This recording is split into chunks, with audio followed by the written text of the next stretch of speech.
Perspectivas Rurales. Hola a todos y bienvenidos a Perspectivas Rurales. Yo soy Ashley Melgarejo, estudiante de Ciencias de la Comunicación, y hoy tengo el gusto de compartir este espacio con dos grandes compañeros, Alexandra y Gianfranco.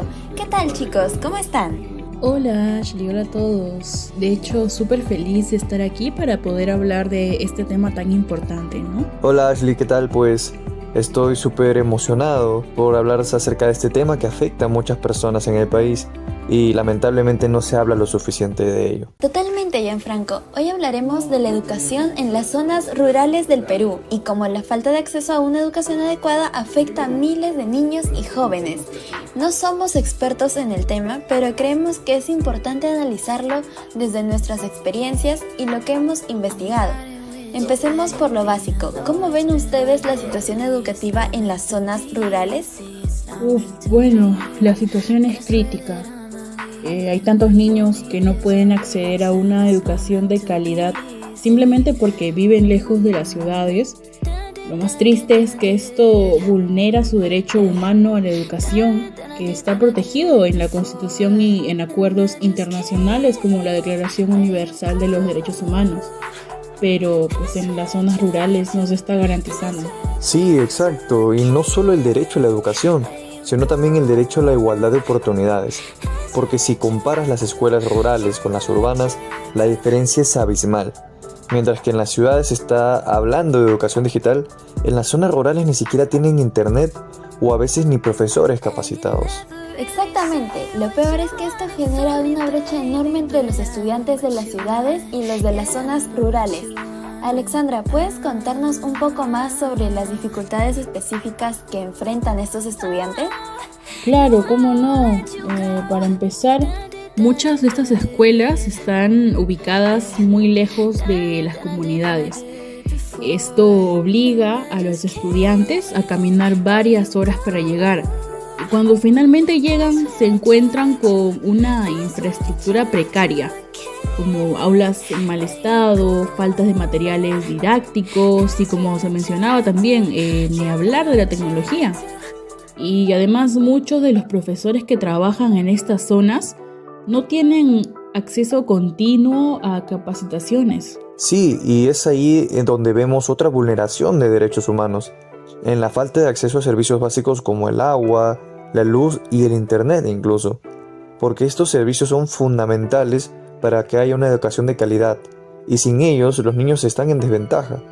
La educación a distancia durante la pandemia, por ejemplo, fue un fracaso total en las zonas rurales, porque mientras los estudiantes urbanos seguían aprendiendo con clases virtuales, los rurales, por otro lado, prácticamente fueron olvidados. Es una realidad muy dura. Se habla mucho de que la educación es un derecho humano básico, pero cuando ves tantos niños que no tienen acceso a una educación decente, parece que ese derecho se queda solo en el papel. Gianfranco, mencionabas la pandemia. ¿Cómo crees que afectó a las comunidades rurales en este sentido? La pandemia expuso y agravó problemas que ya existían. Para los estudiantes rurales fue como un apagón educativo, por así decirlo. Sin internet ni dispositivos, no pudieron seguir las clases a distancia. Literalmente el sistema los dejó atrás. Y claro, eso significa que muchos perdieron casi 2 años de aprendizaje. Esto afecta no solo su derecho a la educación, sino también su derecho a tener igualdad de oportunidades en el futuro. Exacto, y lo que más me preocupa es que esto no solo afecta su presente, sino que limita las oportunidades para toda su vida. Si no reciben una educación adecuada, sus posibilidades de ingresar a la universidad o conseguir trabajos bien remunerados son mínimas. Este es un ciclo que perpetúa la pobreza y la desigualdad. Al final, el derecho a un desarrollo personal y profesional también se ve violado. Es un círculo vicioso. Si no hay educación de calidad, no hay desarrollo. Y si no hay desarrollo, las zonas rurales siguen marginadas.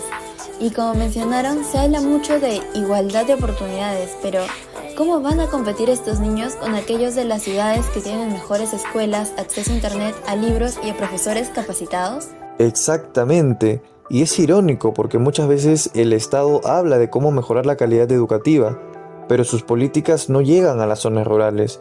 Es como si hubieran 2 Perús, ¿no? uno que avanza y otro que se queda rezagado. Entonces, si tuvieran que pensar en soluciones, ¿qué creen que podría hacerse para reducir esta brecha? Creo que lo primero es una inversión fuerte en infraestructura. No puedes tener una buena educación sin escuelas adecuadas y recursos básicos. El gobierno tiene que priorizar esto. También necesitamos programas de capacitación para los profesores en las zonas rurales, para que puedan actualizarse, ¿no? Y brindar así una mejor enseñanza a los chicos. De acuerdo, e incluso añadiría que es fundamental mejorar el acceso a la tecnología. El Internet debería ser un servicio básico en todas las zonas del país.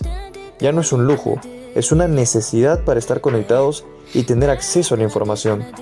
Si no solucionamos eso, lamentablemente la brecha seguirá creciendo. Totalmente de acuerdo, chicos. El acceso a la tecnología es clave. También creo que las políticas educativas deben ser más inclusivas. No basta con hacer leyes desde Lima. Hay que escuchar a las comunidades rurales y entender sus necesidades. Así es, muchas veces se imponen políticas sin consultar a las personas que viven en estas zonas, ¿no? Y creo que es necesario un enfoque mucho más participativo en donde estas comunidades rurales tengan voz y voto en las decisiones que van a afectar a su educación. Y no podemos olvidar la importancia de la descentralización. El gobierno central no puede ser el único encargado de todo. Las autoridades locales también deben involucrarse y asumir la responsabilidad de mejorar la educación en cada una de sus regiones. Exacto, la educación no es un lujo, es un derecho y todos los niños, sin importar dónde vivan, deberían tener las mismas oportunidades de aprender y desarrollarse. Es un gran desafío, pero no podemos seguir ignorando esta situación. Y si no hacemos algo ahora, la brecha seguirá creciendo y las generaciones futuras estarán aún en más desventaja. Es una lucha que vale la pena desde mi punto de vista, porque una educación justa y equitativa es la base para un país mucho más inclusivo y desarrollado. Bueno, hemos llegado al final de este episodio. Muchas gracias Alexandra y Gianfranco por compartir sus opiniones y reflexiones. Y gracias a ustedes por escucharnos. Esperamos que esta conversación haya abierto un poco más los ojos sobre la realidad de la educación en las zonas rurales del Perú. Nos escuchamos en el próximo episodio de Perspectivas Rurales. Perspectivas Rurales.